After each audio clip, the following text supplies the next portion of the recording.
Good afternoon, and welcome to Fridays with Frank, a lecture series sponsored by the Frank Church Institute at Boise State University. My name is Gary Wensky, and I am the Executive Director of the Frank Church Institute in the School of Public Service. The Frank Church Institute was established to honor the achievements and to carry forward the principles of Senator Frank Church. He delivered the first lecture on War or Peace, the American Role at Boise State University in 1982. Given today's challenges to democracies around the world, conversations like these are even more important. On behalf of the Frank Church Institute Board of Directors, our thanks to Oppenheimer Companies, Andrew Scoggin, and Evoca TV for underwriting this series on how democracies survive and thrive in the 21st century. Today's guest, Dr. Dafydd Townley, is a teaching fellow at the Royal Air Force College, Cranwell, in the United Kingdom. Previously, he was a lecturer in American political history at the University of Reading. His doctoral research formed the basis for his book, The Year of Intelligence in the United States: Public Opinion, National Security, and the 1975 Church Committee. His current research examines the role of public-private partnerships in U.S. cybersecurity, including the role of the Idaho National Laboratory. Joining him today is Peter Fenn, who is the founder of Fenn Communications Group in Washington, D.C. Previously, he served as Chief of Staff for Senator Frank Church and as a staff member on the Senate Select Committee on Intelligence, also known as the Church Committee. He serves on the boards of both the Frank Church and the Robert Dole Institutes. Let's begin today with Peter. Thanks very much, Gary. It's great to be here 46 years later from the Year of Intelligence. As David put it, it seems though to me and many others like it was just yesterday. The issues are critical. The things that we struggled with, national security versus privacy, are still front and center, not only in this country but all over the world. So I'm just thrilled to be here to ask some questions and chat with Dafydd Townley, who's just written a wonderful history of that year, and come up with, I think, some very new and interesting pieces of information, which you'll all really enjoy hearing about. So, welcome, Dafydd. Thank you. Peter, thanks very much. It's lovely to be here. As I was saying earlier, it's 5 years since I stepped into the Frank Church Institute to start my research in Boise. Love this opportunity to just talk about something that was a huge part of my life for the past 5 years, or 6 years. It's been a real opportunity that I'm happy to grasp with both hands. I guess my first question to you is, what drove you to do this? Why was this of interest to you? Why did you spend 5 years of your life, or part of those 5 years, studying something that happened over four decades ago? And that's probably the best question to ask. So, as you may guess by the grey segments in my beard, I'm a second career historian. I started my undergraduate degree late in life when I was doing a subject on the FBI, or a module on the FBI, on the history of the FBI under J. Edgar Hoover. And every lecture, every seminar, there was a reference to the Church Committee. My lecturer would talk about, of course, we know from the Church Committee, and then would reveal what the Church Committee revealed about the nefarious activities of the FBI during the Hoover years. And I decided that during my postgraduate studies at University College London, that I would look at the report and see whether that was worth examining further. Of course, as you well know, the report is voluminous to say the least, several thousand pages, and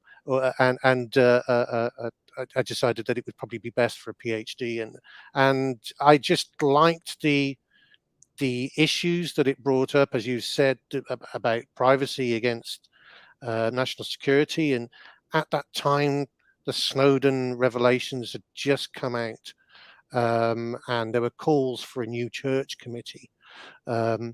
But as you look more and more at the church committee, you actually realize there's no need for a new church committee. All the recommendations were there in 1976, just some of them haven't been picked up by Congress yet. But that's how it came about. And whilst I was doing my doctoral research, I was part of a team that hosted Congress to Campus, which is an event in the UK where former members of Congress came to various universities to talk about their work, to the students, to school children, to undergraduates. And we hosted one particular team, and a gentleman I sat next to was a congressman who took great interest in my work, and that was Representative Larry LaRocco, who is obviously had worked for Frank Church, but I had no idea of that before I met him. And I'm glad to say a friendship sparked up at that moment, and yes, I picked up on his invitation to come across to lovely Boise and spend some time in Boise doing some research. So, and I still think there's a part of me still in Boise that I can't wait to get back to. I think that's true of all of us. That's for sure. For our viewers who may not be terribly familiar with the ins and outs of the creation of the committee and how it operated, can you give them just a brief sense of why it was created and then what happened? Sure. So in the wider historical context, this is the era or period immediately following Watergate. Watergate had concluded, Nixon had obviously resigned in August of 74.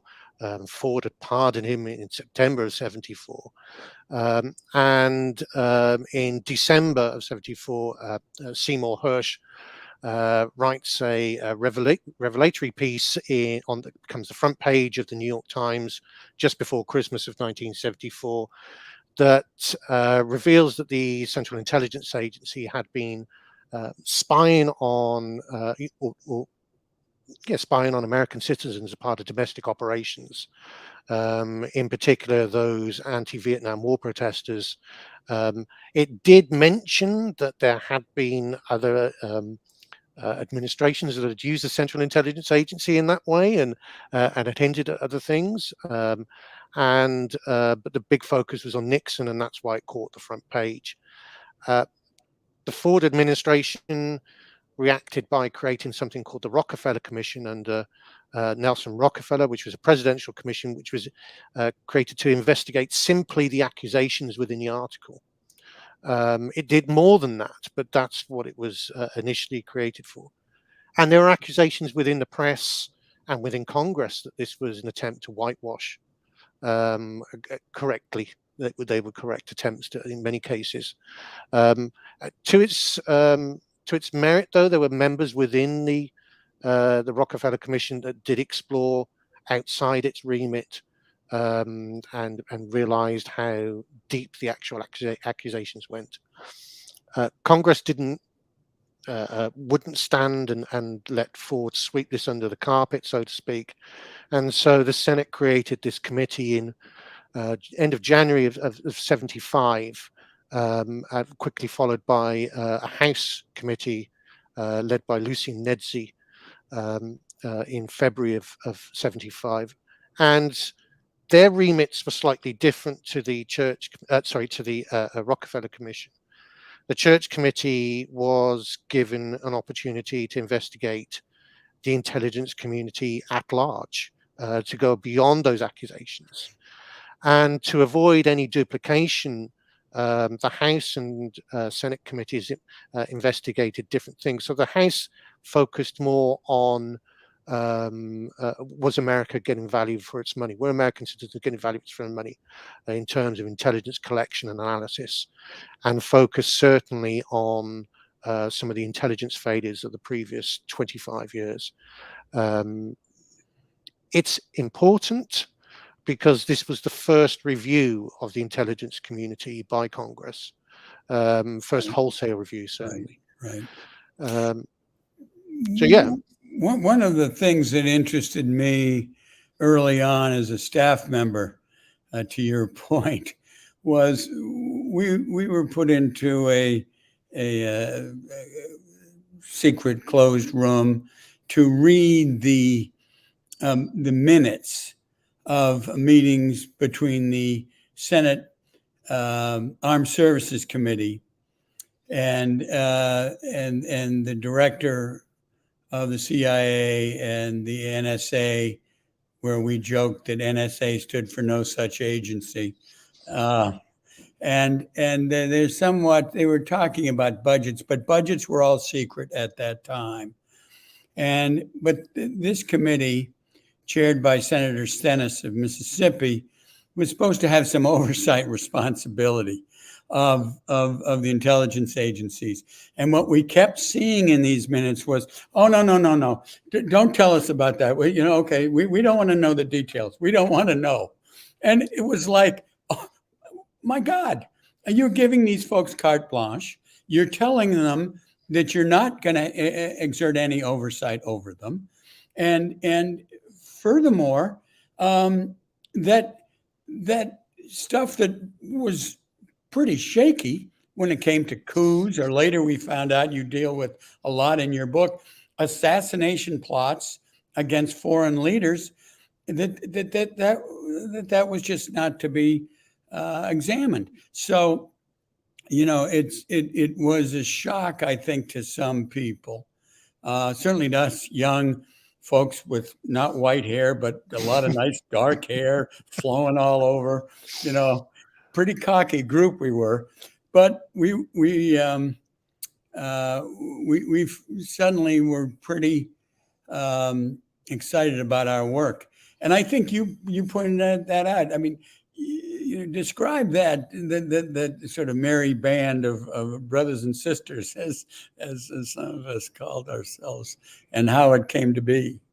Well, I think if you speak to anybody that was associated with the Year of Intelligence, there's a huge amount of respect for the staff members on the Church Committee, from both those within the White House, the politicians involved at the time as well. Not so much for the House Committee that was called the NEDSI Committee, and then the Pike Committee after it was taken over by Otis Pike in July of 1975. But yes, you guys were instrumental in working thoroughly and efficiently and asking questions that had not been asked over the previous 25 years. You were asking the hard questions. Representative Michael Harrington, who was on the NEDSI committee and then not allowed to be on the Pike committee because he was such a critic of the CIA, said quite simply, with some sort of reference to what you're talking about, the discussions between the Central Intelligence Agency directors and Stennis's committee, that Congress didn't know and didn't want to know what was going on. And again, I suppose you have to contextualize it within the Cold War situation, that at the time to criticize the intelligence community that had from the 1930s, from when J. Edgar Hoover starts to become a more powerful domestic intelligence operator, these domestic and foreign intelligence agencies had become part of the political establishment, and to a certain extent were beyond criticism.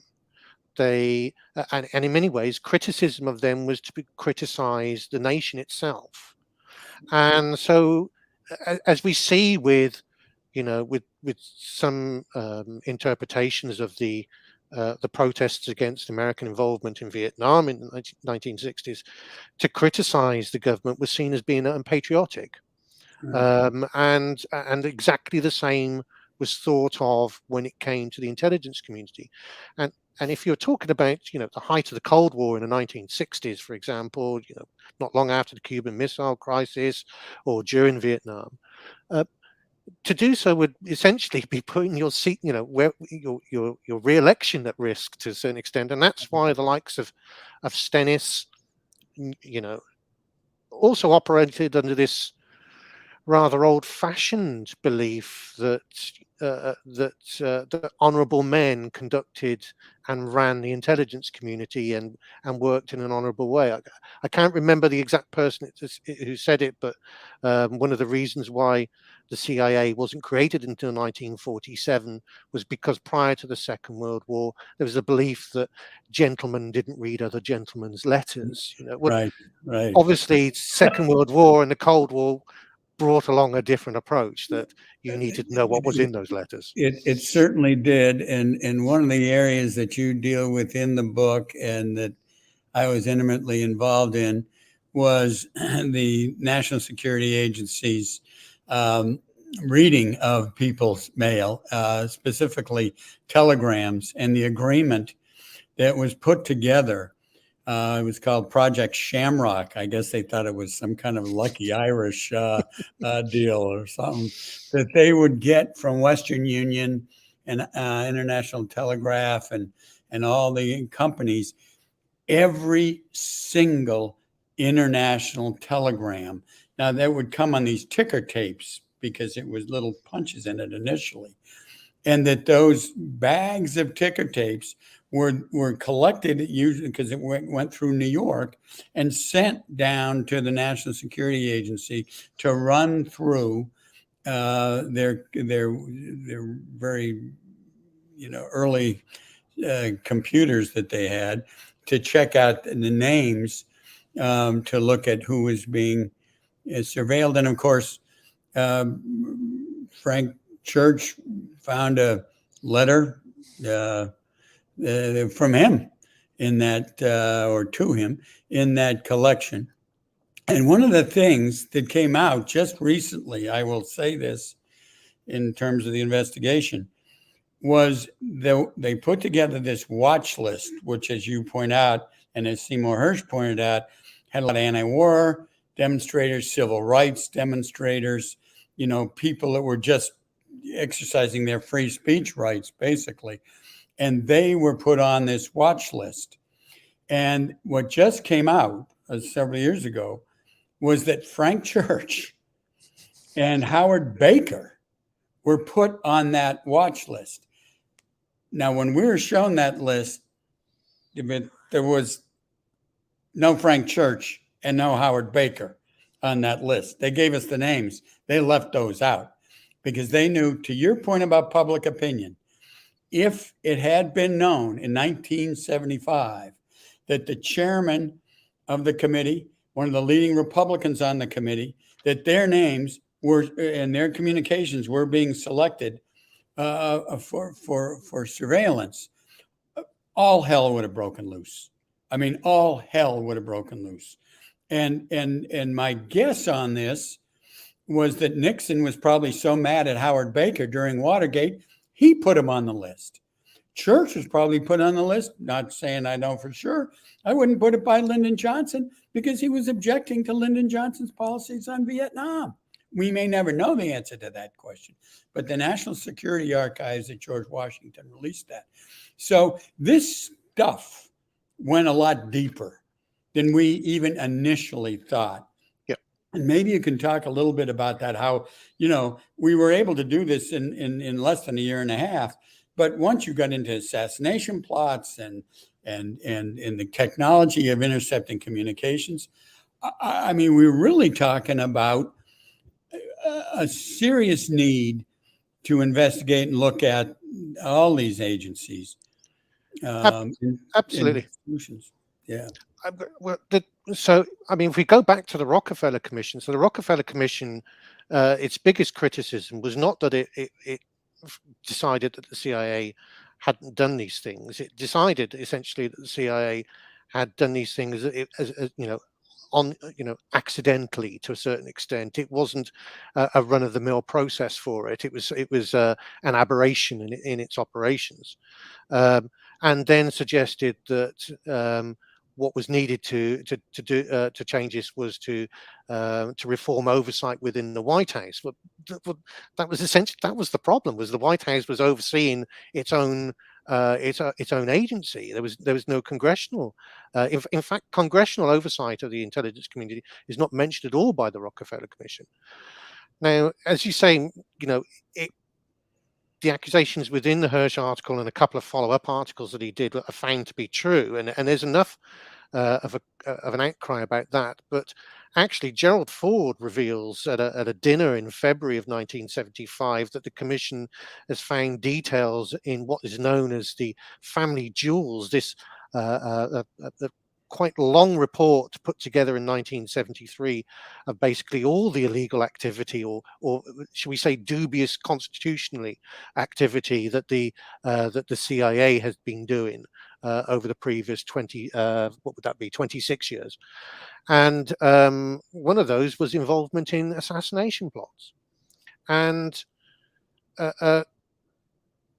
Ford inadvertently, allegedly, reveals this at of all places at a dinner for newspaper editors in 1975, and it's kept quiet. He keeps everybody quiet for a while, but Daniel Shaw manages, the journalist at the time for CBS News, manages to grab hold of this and reveals this, and there's then an outcry amongst the press for the Rockefeller Commission to investigate what's going on.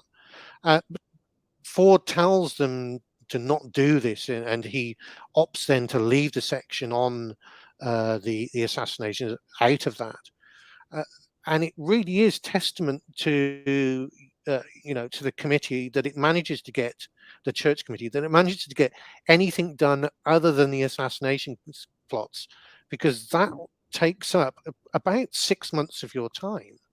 You release a singular report on that in November that highlights the agency's involvement with plots to assassinate various members of the international community, such as Patrice Muemba, Salvador Allende, for example, Fidel Castro, and it reveals that intelligence operations in the United States are a lot darker than they had been portrayed, than just protecting the country's shores. There was something else that was going beyond that. I mean, what you're talking about, Operation Shamrock, for example, they happened to just stop it several months before before you actually started investigating it, because they felt that it had been ineffective after 20 odd years of actually collecting these reports. They didn't find it ineffective after 2 years. But yeah, it becomes essentially a very dark chapter in the intelligence community's history, but also it highlights the inadequacies of oversight within Congress and suggests that the Church Committee is going along the right approach, and that there needs to be some sort of reform. And that's where the challenge is between Congress and the White House, is to what that form of reform, whether it's oversight, institutional reform of the intelligence communities, of the intelligence communities or any agencies. And that's the challenge pretty much from September of 75 onwards. And we haven't dealt with that as effectively, really, as we should have. Obviously, the effort after 9/11 to seize folks, put them into secret camps, and engage in torture, which took, they spent 5 years. the Senate Intelligence Committee trying to get to the bottom of that. 100 videos of the torture sessions were destroyed by the CIA. We have to relearn these lessons in a democracy, and that's why I think a lot of people were calling for a new church committee. But as you point out, the recommendations are there. The two committees, the Senate and House Intelligence Committees, have responsibility. And I think the one of the most important parts of your book is the necessity of having the people behind you, the necessity of having folks who say, this ain't us. This isn't the United States. We shouldn't be doing these kinds of things. We need to stop it. And, whether as Church pointed out, this is a rogue elephant out there, in some cases it probably was, or in other cases, Richard Helms, the head of the CIA, said when he left the Oval Office with Richard Nixon and they were dealing with Chile, that he felt he was handed a baton and he was supposed to get rid of this duly elected president, Salvador Allende. And that led to the assassination of General Rene Schneider in Chile, which we all looked at. There's always, though, it's really hard to connect these dots because the agency, whether it was Diem in South Vietnam, Lumumba, as you point out, in the Congo, there's always this concept of plausible deniability that they lay in there so that somebody goes, geez, I knew we were going to be engaged in activity, but I really didn't know what it was going to really end up as. Yeah, well, probably not quite.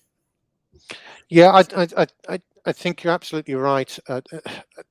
From what I found in amongst the archives at the Albertsons Library in Boise was that Church was well aware of what public opinion was like at the times.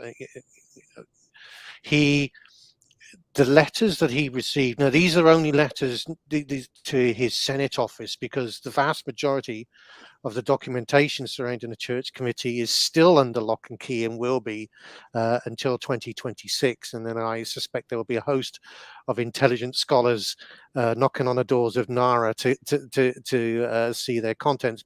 And that's obviously depending on how long they will be, or how long they will take to get declassified and released. But he was well aware that the American public, wanted the intelligence community to act efficiently, to protect the nation, but to do it so in a constitutional manner. And he's chosen by Mike Mansfield partly because he has both intelligence experience, because he been in military intelligence when he'd done his service for the nation, but also because he'd had a huge amount of experience as chair of various committees, and also worked with members across the political divide successfully. The Emergency Powers Committee investigations, for example, the Committee on the Aging. He'd also worked well on the Foreign Relations Committee. I mean, for example, just talking about Chile there, I mean, he'd been told by Henry Kissinger when he was part of the Senate Foreign Relations Committee, that the CIA had no involvement whatsoever in the removal of Allende. And when this is revealed, Church is infuriated, but also, the foreign intelligence side is where he becomes the focus, or where he focuses his efforts on. And we see Walter Mondale then focus more on the domestic side. And they work really well, sort of splitting the workload between them. But it is a challenge for Church to maintain public support throughout the throughout the entire investigation, which he does reasonably well until December of 75, when Richard Welsh, the CIA station chief, is murdered in Athens.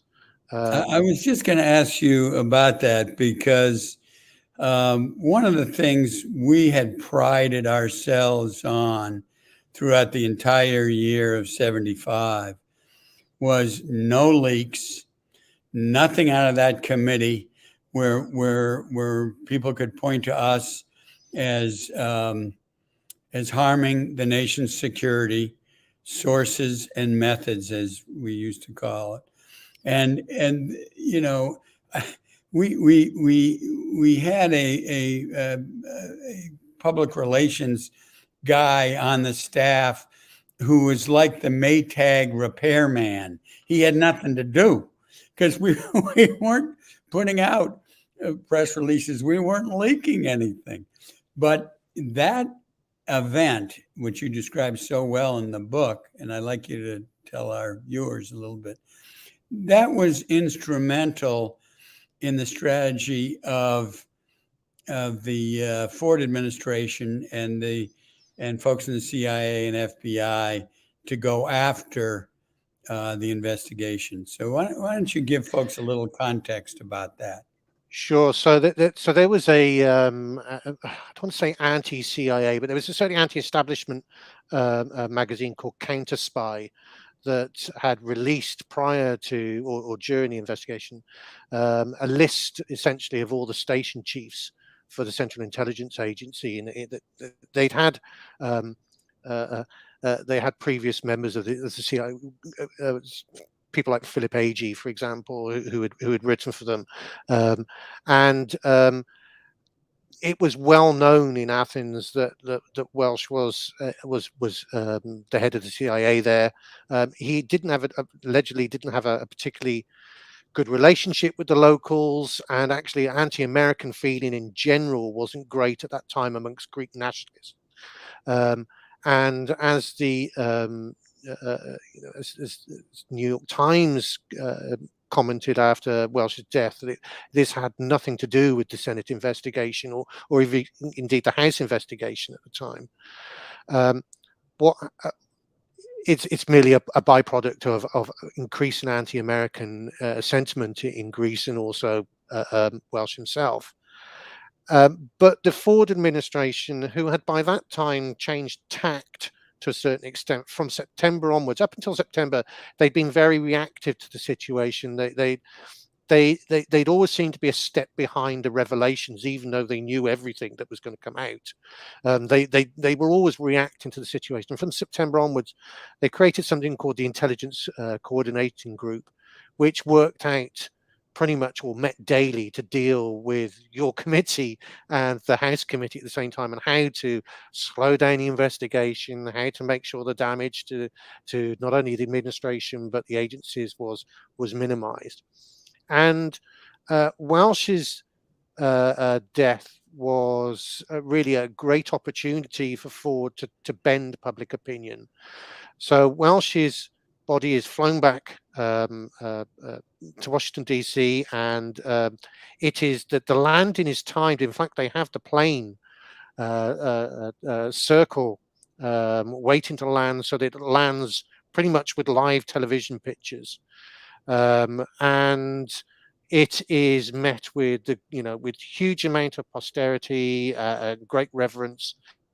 And then Welsh is given, amazingly, is given a burial in Arlington National Cemetery, which went against all tradition, because he, hadn't previously to that, he wasn't expected to be buried there. And Ford attended the burial, which, I can't imagine there's many Central Intelligence Agencies officers' funerals that have been attended to by American presidents, but he attended the burial, as did Frank Church at the time as well. But Ford, without saying, and actually Kissinger and the entire White House PR machine, without saying explicitly that it was the fault of the Church Committee and the Pike Committee, but said that revelations about national security issues were obviously dangerous to serving soldiers, and this or serving members of the intelligence community, and this was obviously a result of those dangers. And at that point, the public opinion turns against the church committee after they'd had some really quite successful public hearings, and but even more so against the Pike Committee. And the Pike Committee gets essentially neutralized by the House itself, and also by the White House. I mean, I stand on the shoulders of giants when I write about, the church committee, and having spoken to Locke Johnson, Professor Locke Johnson, who has written about this extensively, and was Frank Church's representative on the committee. He explained that the committee did all it could to fight back, to push back against this bad press. But how do you fight back against the White House press machine? It's impossible. Exactly the point. And what they actually wanted was a national debate and discussion about who's to blame for this. And they they were trying to suck us in to saying, no, it wasn't us. And then to have to go back and forth. I mean, obviously, Senator Church made fairly specific statements, but the longer you keep that going, the worse it is. You got to get on with your job. By that point, we were getting into writing the reports and the recommendations, and trying to get a committee of very conservative Republicans and very liberal Democrats to come to some sense of agreement. But you also mentioned in the book about Senator Church's 1980 campaign for reelection, which I was intimately involved in also. And you might relay the Welch, the quick story of that. Well, that never goes away. I mean, it's more actually likely that he lost that election. I mean, you might correct me here, but the general consensus is that Carter conceded the election whilst the polls were still open in Idaho and on the West Coast, and that affected some of the Democrat turnout for that time. And he didn't lose by a great deal, but the Welsh death was still an issue, and also by that time, what also stood against Church's re-election in '80 was the fact that he'd been chair of the Foreign Relations Committee when the Panama Canal had been handed back to the Panamanians, and he was in some way considered to be at fault for that. But even though that wasn't really anything to do with him, he was just he'd taken over the chair of that. But in 1980, people had not forgotten what had gone on in 1975, 1976. The death of Welsh's death was still an important issue. That so effective was Ford's campaign to undermine the committee's public standing, and as you say, to start pointing figures. Look, this is what happens if you start bringing these things out into the public, and acting. I can't remember the exact words that Ford used, but he essentially in such a blasé way that you're going to risk people's lives. Right. And in '80 you had the hostage crisis in Iran, and as you point out in your book, the political event in Idaho Falls, where it just so happened that there was a national TV crew following Church around, and there was the question about the Welsh killing, and there's some evidence coming out that that some CIA folks, ex-CIA folks who were angry at Church, set that up. And whatever. But the point was, there was no truth to it. The point was the Church was extraordinarily careful about balancing off secrecy, national security, and of course, civil liberties, as we talked about. And, you know, I think one of the reasons you're right that Mansfield chose him after Philip Hart from Michigan, who had cancer, couldn't do it, even though he was on the committee as well, was that church would conduct a responsible inquiry and would come out with solid recommendations. Absolutely. He runs an extremely bipartisan committee, or a bipartisan investigation. He and John Tower, who later goes on to investigate himself the Iran-Contra affair, they work exceptionally well together. And Ford, even when they go and meet Ford to talk through, how the committee is going to work in terms of getting the documentation from the White House, Ford says that it's a very unusual partnership, and it is. And if you think of the other members of the Republicans party that are on the committee, you probably can't get more of a Kingsman than Barry Goldwater, right? Who, again, subsequently becomes chair of the Intelligence Committee several years down the line, and is asking the same questions that Church is asking, but at that time it is very much, very much protective of the Central Intelligence Agency. But yes, he promises to not turn into a sort of televised phenomenon in the same way that the Watergate Committee was. That Congress didn't want that. It was quite, in fact, when the discussions about forming the committee and its remit, etc., one of the things that is pushed forward is that they don't want, not just simply, I think, because of the subject matter, but they don't want, after what had been such a bruising and sort of self-deprecating investigation that of American federal or American political system, that was Watergate investigation. They didn't want the same to come through from the Church Committee, so they wanted something that was not the whitewash of the Rockefeller Commission, but something also that wouldn't be a witch hunt of the Central Intelligence Agency too. And Church does that remarkably well. One of the things that has come out of late, and of course there are a lot of differences of opinion on this, but some folks, the New York Times, Jim Risen, who's doing a biography of Frank Church that'll be out next June, and others have said is that this is the most important congressional investigation of the past 100 years, and that includes Watergate, because of its substance, because of the recommendations that were made. The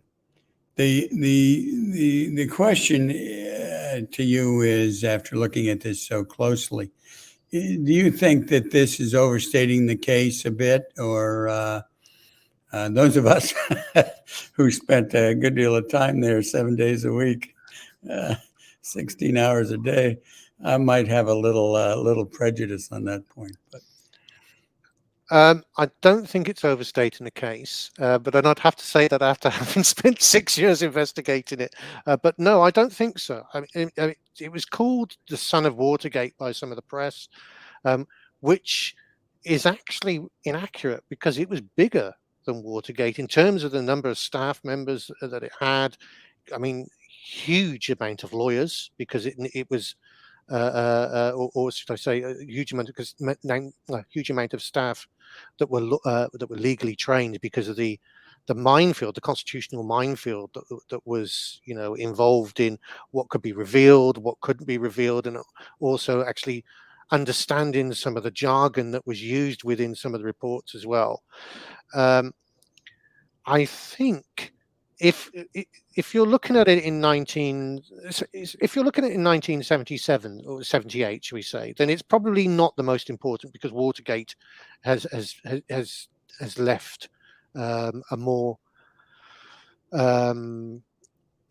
visible scar than the church committee. But the church committee asked questions that we're still asking today, and actually made proposals and recommendations that, had they been picked up on, we would not be asking those questions today. Again, I defer to Locke Johnson and his comments that, it's the framework was put in place. The framework is there that works.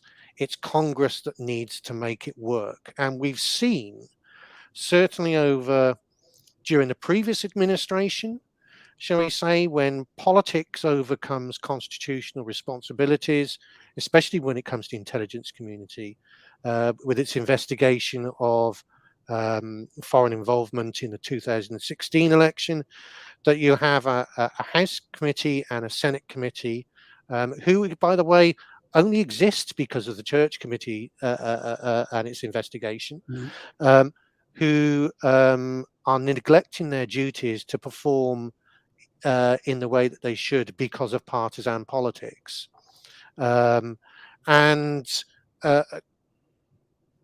Church's investigation, or the committee's investigation, I say, because it's more than church, it's the entire committee and the staff, is important because it gets round that partisan element. The final report certainly has a lot of dissenting voices in it from some of the Republicans. Many of them dissent not at what the committee's found or at the recommendations, but actually is at what has been revealed and made public.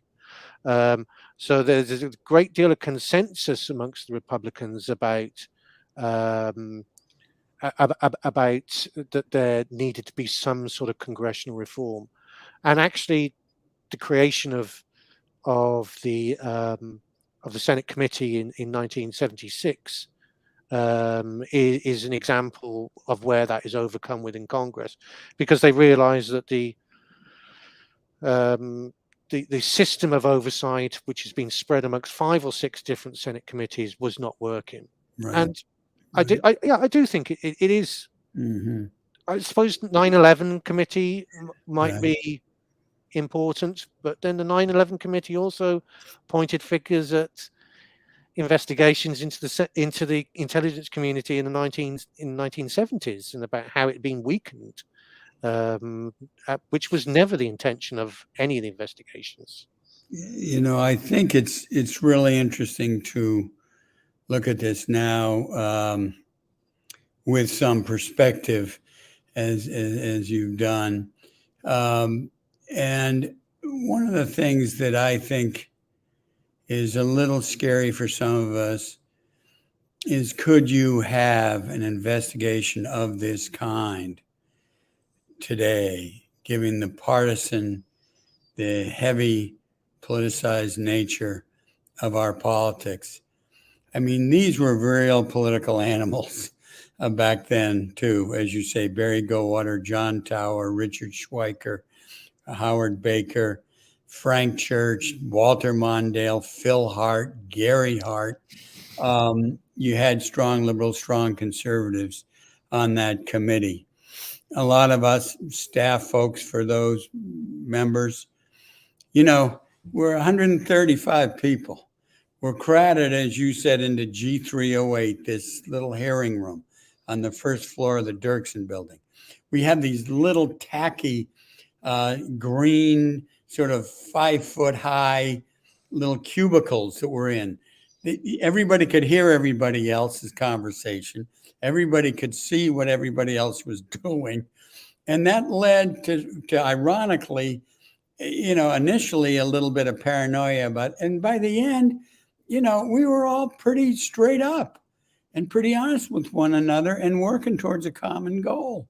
And did we have to compromise stuff out? Yeah, we did.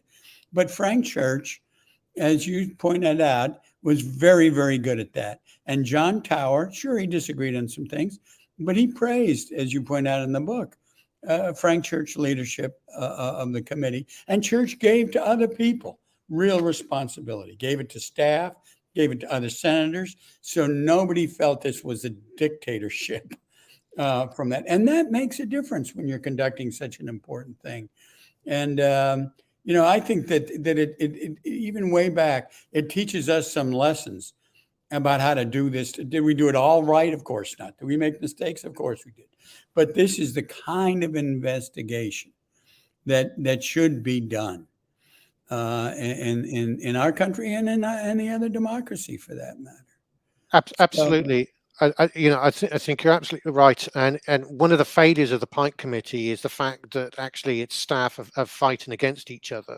So the Republican staff members and the Republican members of the actual committee are working against Pike. They're working in collusion with the Ford administration to undermine it, to get advice on how to deal with certain issues. Could it be done today? I mean, I've been told by several people that yes, Goldwater and Church would be sitting there in hearings and disagree with each other, and then they'd be sat in a cubicle somewhere 20 minutes after the hearing's finished, talking about something that was not associated with the investigation, because that's how they realised that they had a job to get on and a job to do, and they took partisan positions at times, but they put the position of the constitutional responsibilities first to a certain extent. Do I think it could be happen today? I don't think so. I think there were moderate Republicans and conservative Democrats then, and we don't necessarily have that now to a certain extent. And in fact, if you are either of those things, you tend to get accused by your own party of working for the other side. The other thing that I think that it would hinder this is just how much the federal government now classifies the information. And it seems it's not just the intelligence community that now has the power to classify documents and information. It is near enough every government institution now that in some way finds something to classify. Whether it's justified or not is irrelevant. There has been there's been a real difficulty, not just for investigators, but also for scholars of more modern intelligence issues, to actually get the information because it is withheld. I mean, as I said before, 50 years to wait for the Church Committee's papers. I mean, are there going to be things in there that would perhaps be still sensitive today? Possibly. I'm sure there's things that that you can't tell us from your time at the NSA, or investigating the NSA, I should say, and that will hopefully come to light. Should it be revealed? Well, yes, as you rightly say, there's Fritz Schwartz. Has written extensively. The Church Committee's lead counsel has written extensively about the role of secrecy in a democracy, and he's been very eloquent about it, about showing how using his experience on the committee to show actually how it can be done with in a sensitive and responsible manner. And there may be individuals within Congress that could do it today, but I don't think Congress as a body would support such an investigation. And I think that's half the problem, is it would be seen to be a partisan attack, as you rightly said, one way or the other.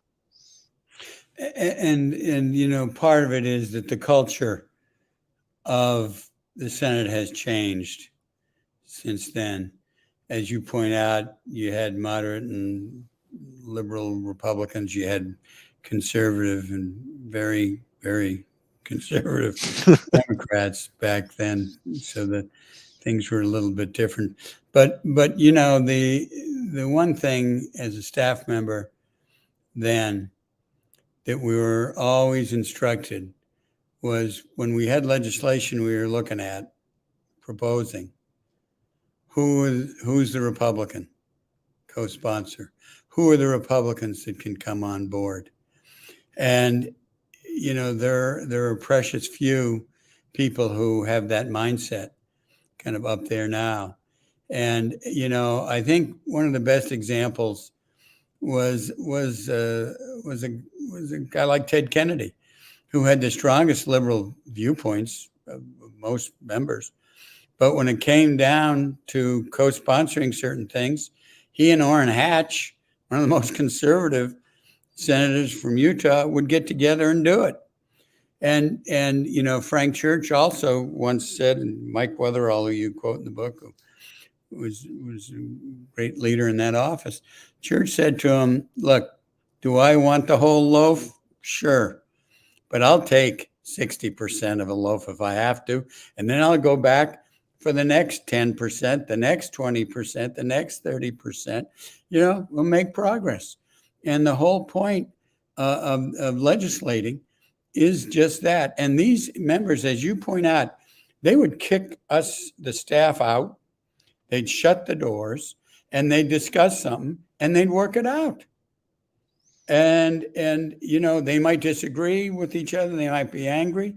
But as you also point out, 3 hours later, they're having a bourbon in their little office to discuss what they're going to work on together next. Yeah, that culture, sadly, is rare. I mean, it exists, but it's rare.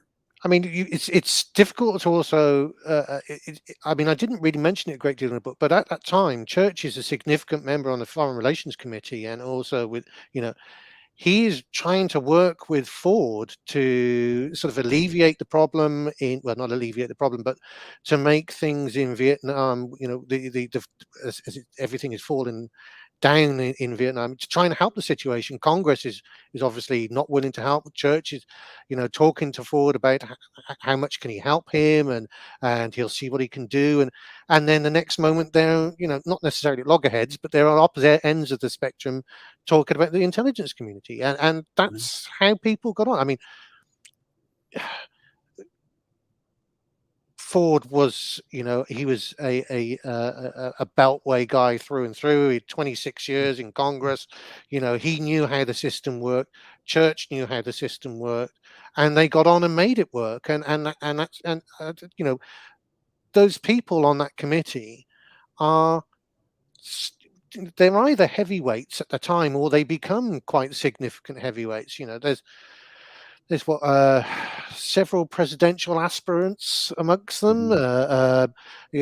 Gary Hart is only just been elected to office, but he'd had considerable political experience. He was in charge of McGovern's campaign in '72, and he's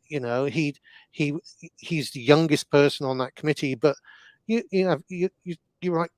Philip Hart, who was thought of as the sort of moral compass of the Senate.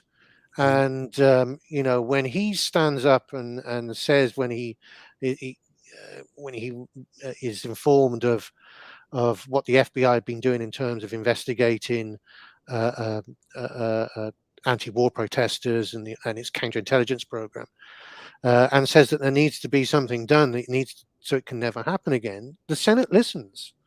And they do, and they do try and put in a position, the Foreign Intelligence Surveillance Act, which tries to get passed in '76, but doesn't, and then '77 becomes '78 with a new Congress and a new president, and it finally comes in '78, and that is a clear repercussion of the Church Committee. It's just, it doesn't come in '76 because there's just no time in Congress.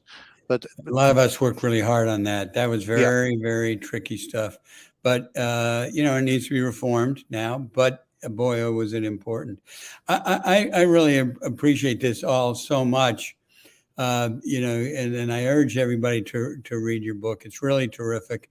And I want to just, in the time we have, I'd like you to give us a little sense of the work that you're doing with the Idaho National Laboratory and on cybersecurity, because I think this is the next area that folks are going to be focusing on and wanting to learn much more about. Just give us a little bit of time on that. Okay. So I'm looking again at policy decisions, and how policy is formed. I want to look at the role of public-private partnerships within the federal government and its influence on cyber policy, and I want to know whether these partnerships whether the corporations, for example, are wagging the federal dog, or whether the federal dog is wagging the corporation's tail. I'm looking at then looking at its role from really from the 80s onwards. I know it goes back beyond that, but I'm looking at the role, the development from the 80s onwards. I'm investigating at the moment. I'm still in, it's still relatively early. It's only been about 6 months that I've been working on this, but I've been looking at the role that the Idaho National Lab has been on. One of the previous talkers on here, Zach Tudor, has very generously agreed to talk to me, and I've been speaking with other people such as Andy Bochum, and it's been really great, and really just seeing how the INL reflects federal policy and the difficulties it have, and looking at what the sort of National Laboratory network are going to be its role in cybersecurity policy, both in the technical side, although that's not really my specialty, but more in sort of how it feeds back to the federal government, what it can do, and how that, I mean,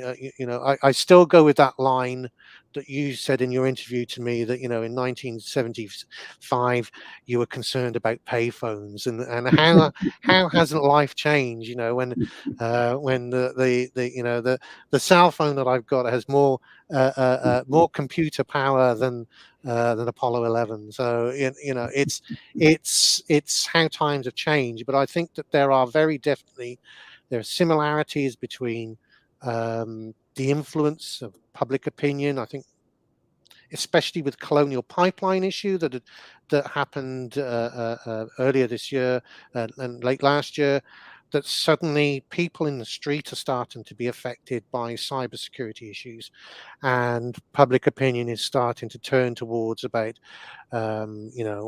why is my hospital being held by ransomware, and why can't I get this?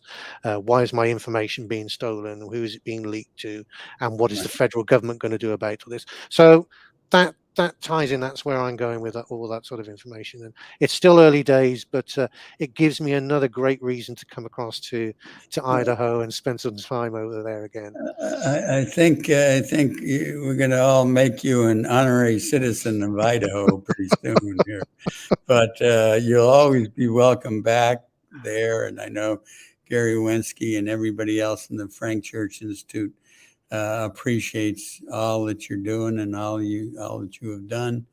And I really thank you so much for spending the past hour with us and sharing your great observations. So thanks to you very much. It's been my absolute pleasure. Thank you very much, Peter. And thanks to the Frank Church Institute for having me along. It's been great. Thank you. Thanks.